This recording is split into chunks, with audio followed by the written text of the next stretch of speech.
Namaskar. Welcome to the faculty and students of Guyana. I am Dr. Bharat Bhushan, Director Student Services, Indira Gandhi National Open University, and we are going to talk about management of personnel in open and distance learning institutions. As you may be knowing, the distance education system is new as compared to conventional education in the world itself. And in India also, we have been in the distance education system. First time the distance education program in the form of correspondence course education was started by the Delhi University by establishing a correspondence course institute in 1962. In fact, there was a need which was given a thought to it, that there was a strong need to have a distance education or correspondence education to fulfill the growing requirement of education, particularly in higher education system. In higher education, the number of institutions were less and demand was very high. To meet those growing demand, this Delhi University established a distance education correspondence course institute in that university, and it gained so good response from the number of institutions which opted for correspondence education. And seeing the success of Delhi University correspondence courses, many other universities came forward in the following years. And for your information, because India is a big country and number of states, number of universities is also big, keeping in view the corresponding population in mind. So many universities came forward to establish correspondence course institutes in the respective universities. Following the Delhi University, there is in North India, Punjabi University Patiala established a correspondence course institute in their university, and then Andhra, Osmania, many other universities, state universities that started offering correspondence course institutes. Then in very first time in 1982, the first open university was established in the state of Andhra Pradesh in 1982. By the name Andhra Pradesh State Open University, which is now known as Dr. B.R. Ambedkar Open University. And then slowly the number of demand in these open and distance learning institutions was increased, and then a new era in the field of distance education was started with the establishment of Indira Gandhi National Open University in 1985. This university was established by the central government with a view that it will work as a university and it will also discharge the responsibility of promotion, coordination and maintenance of the standards in distance higher education system of the country. And when this distance education took the memento with the establishment of IGNOU, then there were many institutions, many universities, not only in the state universities but many central universities which are established in various states. They came forward to establish their directorate or correspondence course institutes in the respective universities. This is one. And then there was another model of offering distance education was by the mono mode of the universities, which is known as state open universities. We know that in India we have a federal system, central government, state government, and in the same way the universities which were established by the central government, which had the jurisdiction all over the India, and then the universities and institutions which were established with the help of state legislatures, their universities were established in the name of state open universities, which had the jurisdiction within the states, respective states.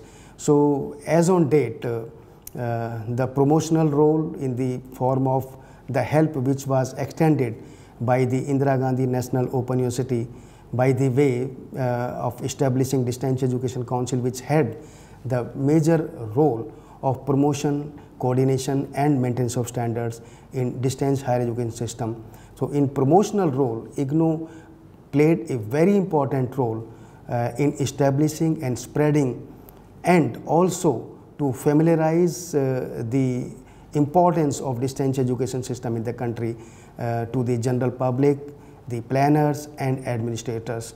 And with the help of IGNOU and DEC, the memento was unforeseen, and today it is the fruit which has been given by the IGNOU to the citizens of our country, that we have more than 300 universities which are offering distance higher education in various areas, various disciplines and subjects, and they are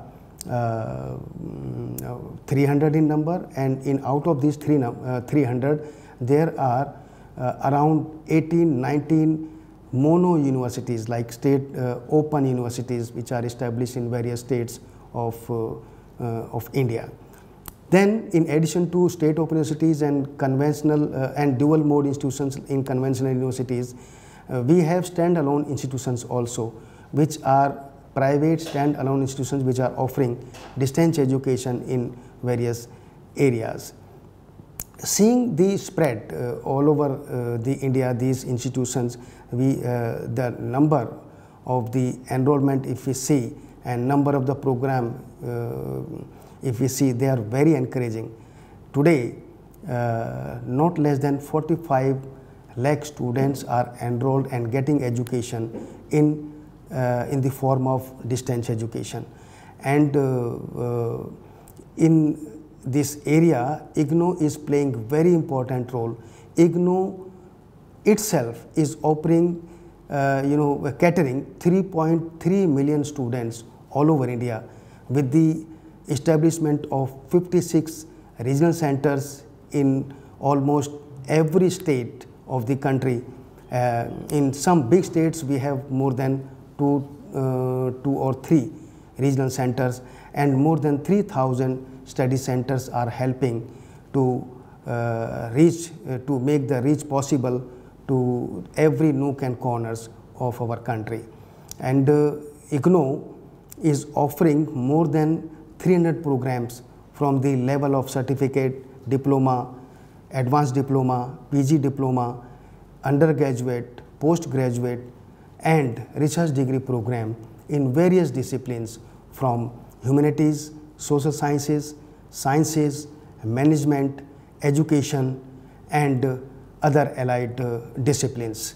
So with this, when we say that IGNOU, with such a wide spectrum, with such a wide network, and which is offering program not only in India but across the borders also, that we have our around 20-25 study centers in Middle East Asian countries also, and number of programs, number of centers and number of reach is increasing day by day, keeping in view the growing needs and the requirement in particular areas or in the subject disciplines.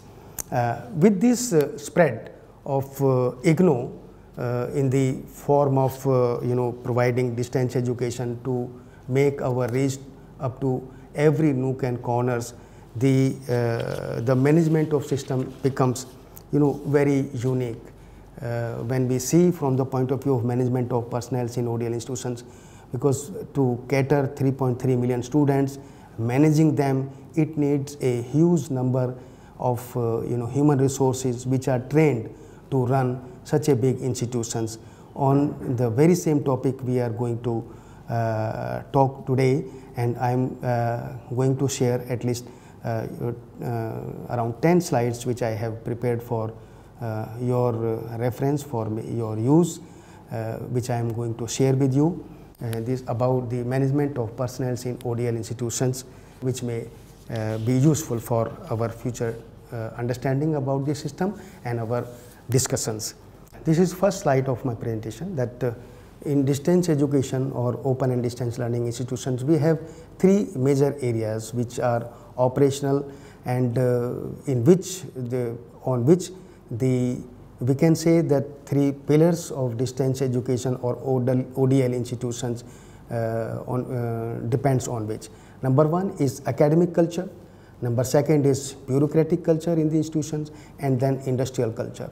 Academic culture means that academia of the institution, which is comprised of teachers and academics which develop and transact the programs. Then we have bureaucratic culture in the system, which says that we to run our administrative institutions, we need our administrative support, administrative personnel to discharge particular responsibilities. Then third is industrial culture. Industrial culture, we say from the point of view that when we offer or think of any program, we need to develop our course material in such a way that it should not take more time, and then after developing it, it has to be distributed to the addresses of the students. So all these things, when we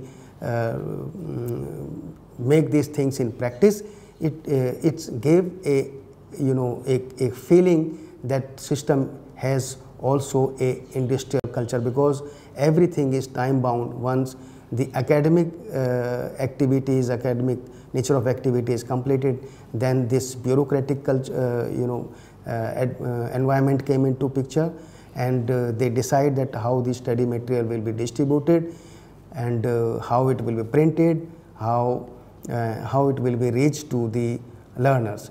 Then this industrial nature, because the time bound activities are there, then these things, our study materials are distributed to our learners. That is why these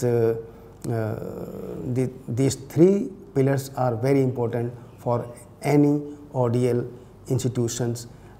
Even in conventional mode also it is same, but in conventional mode we are not supposed to distribute our course material, because they are available in the respective libraries of the institutions, and students used to come to the institution, and but in our case in ODL institutions, the study material, the education is made available at their residences or at their own places.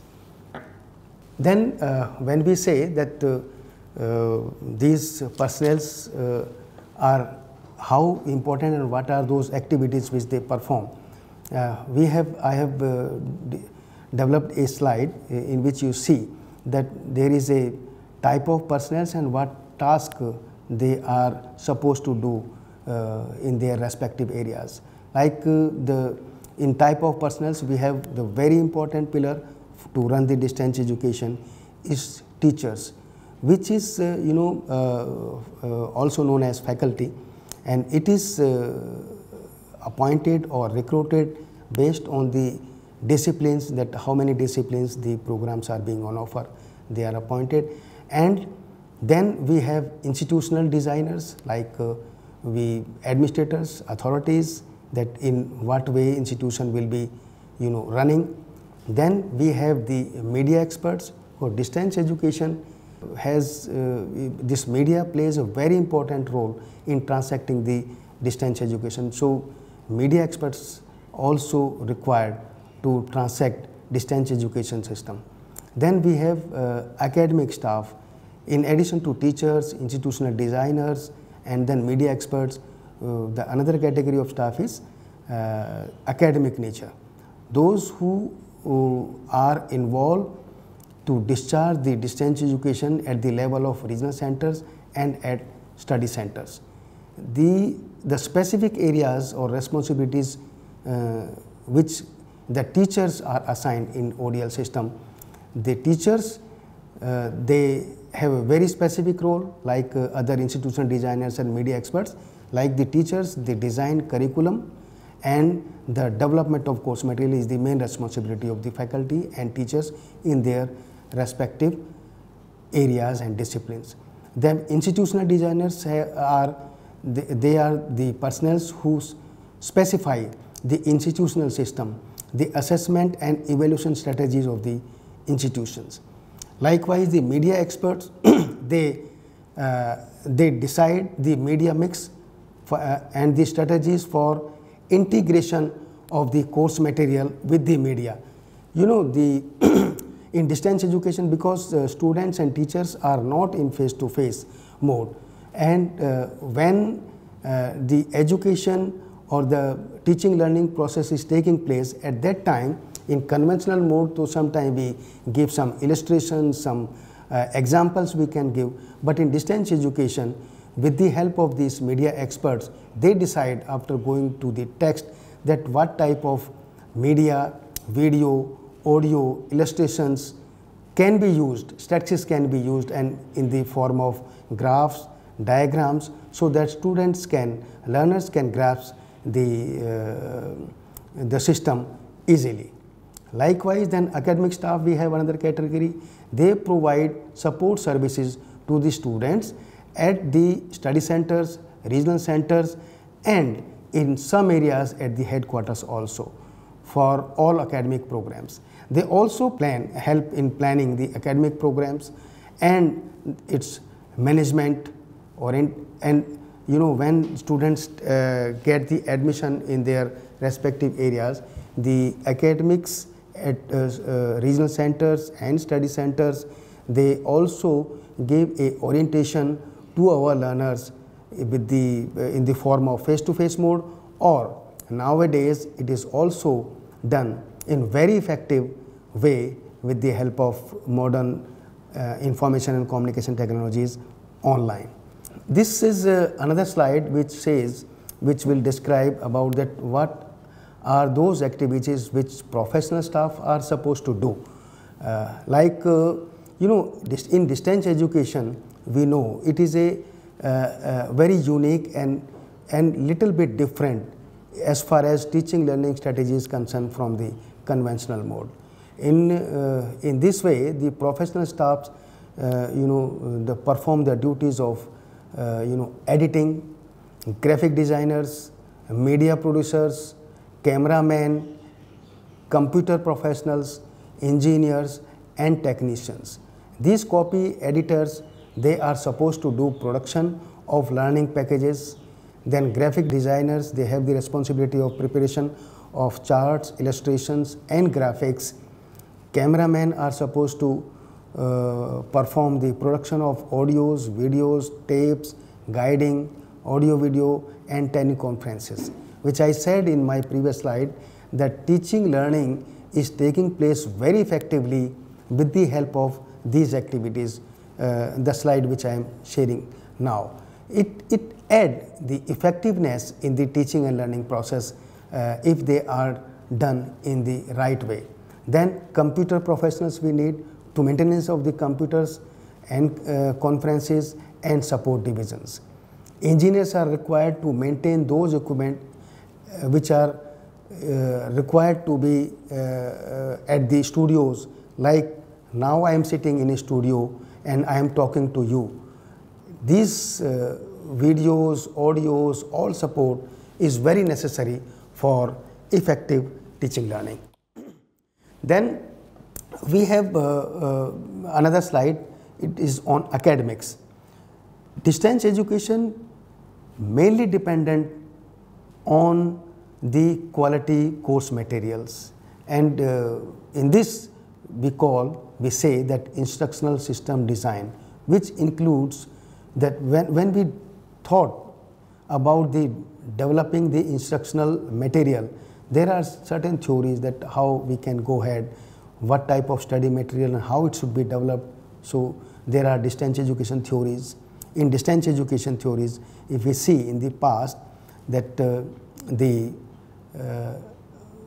thinkers in distance education, the beginners who wanted to bring distance education as a system also, as a discipline, lot of work has been done in this area to bring distance education as a discipline also in 1980s by Sparks and Holmberg. But still thinking is going on, and I think one day distance education will also be emerged as a discipline when research, curriculum design, all the activities will take place in its full-fledged mode like many other disciplines. Distance learning style and practices, they are also very unique to distance education. When we say that adult education theories in distance education, as far as the education pedagogy is concerned, distance education, we have our learners are adult as compared to conventional system. In conventional system we have younger students, but we have variety of students including adults. The majority of students are adults. So what type of thinking should be given that adults learning also take place very effectively, because there are different two areas when imparting education to youngers and then adults. Then we say that communication skills. In academics, communication skills is also very important, but in distance education, communication skill plays very important role, because students and teachers are not in face-to-face mode. They are away in the place and at a distance.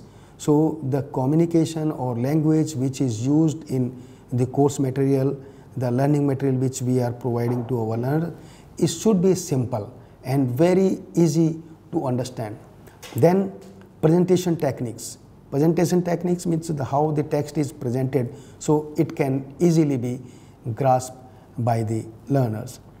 Then self-instructional material development. This is as I said in the beginning, that this is the basic stage for distance learners, and self-learning material, as it's it explained in itself that it is a self-instructional material.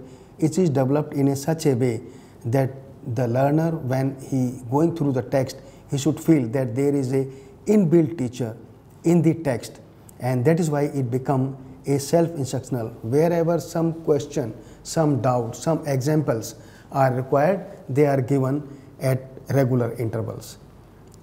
Accordingly, that instructional design or interactive learning, the writing skills and editing skills, they all plays very important role in distance education. Then these slides talk about professionals and technologists who are very important for the system. Information and communication technologies and management skills, which includes knowledge of technologies and hardware. When we are co-opting the personnels for a system, we should have such personnels who know the technologies and the hardware. Knowledge of multimedia is very important in distance education. Software and its applications, computer and the networking, knowledge of accessing the technologies and educational software development. Then organizational and management personnel. This is an area where training and development plays a very important role. The personnels who are coming to impart distance education, they have personal trainings. They should know about how the distance education is being transacted. So this organization and controlling of the management information system training is required in this area. Then the team management training is required in this area. Training is also required in collaboration and networking, negotiating the skills, public relations, group working, strategic planning and skills, and project management skills. So with the help of training, all these in these areas, our personnels who run the distance education system can deliver effectively. Then in this slide, administrative and financial services, which is very important, the personnels who will be performing the administration, they should be given training that how administration is required to be done in the distance education system. They should have the knowledge of the support system, what type of support is required in distance education. Then policy making skills, they should have this, the training from time to time may be given to the personnel working in the ODL system about the budget making skills, because it may vary from the conventional system that in which areas budget has to be planned, and what type of skills are required. After that, all these things, then we should also do the cost analysis and activity costing skills. We should not go without analyzing. Always we should do whatever activity we are performing, always we should see into the cost analysis of the activities which are taking place in the system. So with these slides I complete my presentation, and I think you can go through it, you see it, and at later stage we can have discussions as and when they are planned by the organizers. Thank you very much.